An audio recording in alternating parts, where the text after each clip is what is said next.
Guiding the big steel ore boat Sir Henry Bessemer off of Lake Erie and entering the Detroit River, Captain Hogue had the hope that the patchy fog would not worsen. He was wrong. The patches of fog played with his freighter all the way up the river to Port Huron. Riding high and running without cargo, the 420-foot Bessemer had the 376-foot steel barge Maya in tow and was supposed to be making a speedy, light trip up to Two Harbors, Minnesota. There she would drop the barge, load some more for herself, and perhaps pick up another company barge that was loaded and waiting for a downbound tow. That's the way the massive Pittsburgh Steamship Company played the game with their fleet of 100 lake boats. It was just before dawn on Friday, June 15, 1906, as the pair entered open Lake Huron and ran dead into a dense blanket of fog. This was more than 3 decades before radar was invented for practical use, and nearly a half-century before it would be widely used on lake boats.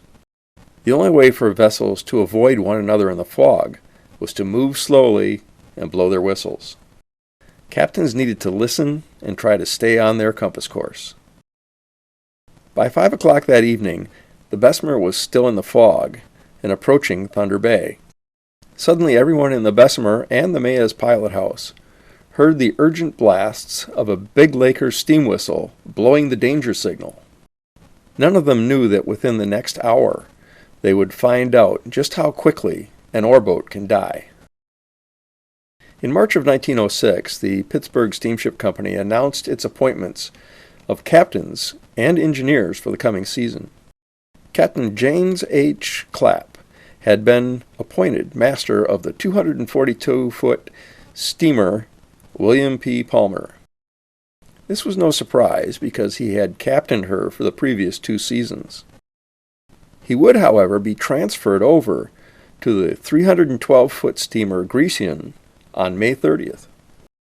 It is important to understand that on the lakes, captains tend to move around a bit, but chief engineers tend to be wedded to their boats. The saying is that captains come and go, but the boat belongs to the chief. And that is how Captain Clapp found himself paired up and working with Chief A.J. Amerson. The Grecian was one of 5 sisters built over the winter of 1890-1891 by the Globe Iron Works in Cleveland. They originally sailed for the Menominee Transit Company until Rockefeller's new Pittsburgh Steamship Company swallowed them up in 1901. The Grecian's history thereafter was low-key. She had her share of bumps and dents, but by 1906 she seemed to often be overlooked in the vessel passages. Yet she was indeed there. Such was the case in the second week of June of that year. She took on a cargo of coal at some Lake Erie port, where she arrived and departed without the ship reporters noticing her.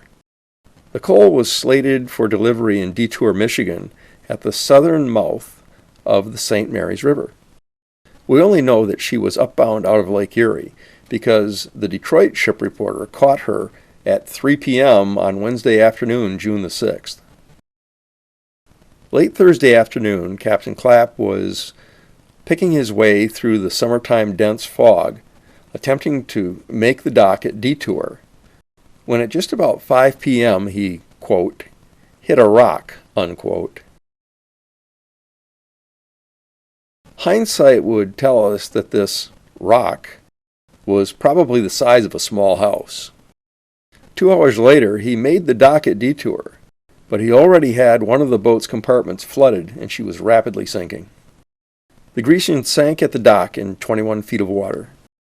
Over the next few days, the tug Thompson worked with a lighter to remove and deliver the Grecian's cargo at Detour.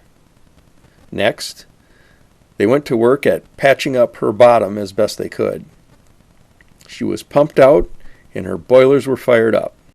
Early on Friday, Chief Amerson assured Captain Clapp that although the boat's bottom was flooded, the patch in the cargo hold would likely keep her afloat.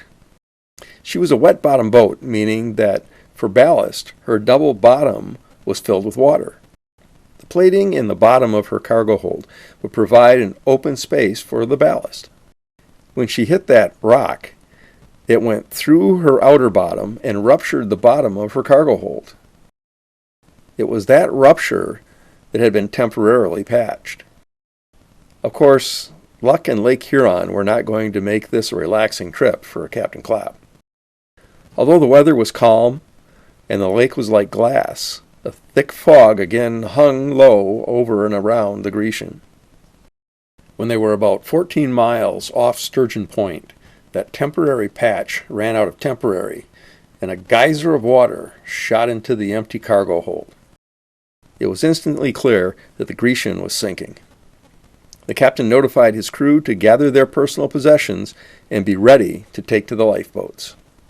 He began blowing distress signals into the fog with the boat's whistle, in the hope that someone out there in the fog may hear. He had no idea that the Bessemer was just about 2.5 miles away. As Captain Hoag's boat hove into view from the fog, there was a spark of hope that the Grecian may yet be saved. Captain Clapp's first concern, however, was his crew. He ordered most of them over the side and off to the Bessemer in their lifeboats. The Bessemer's crew had lowered their own lifeboats and used them as a way to lift the Grecian's people aboard. Then lines were tossed to the sinking steamer with the intent to raft her to the Bessemer and tow her towards Thunder Bay Island and perhaps beach her. That plan was to be thwarted by the dying steamer herself.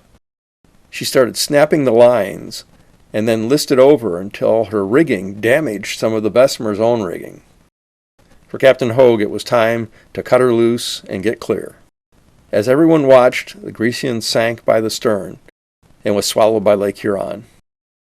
Everyone survived, but it was a lesson to all watching that although these huge steel steamers can have their hull plates riveted tightly together and then float, they can also very quickly sink.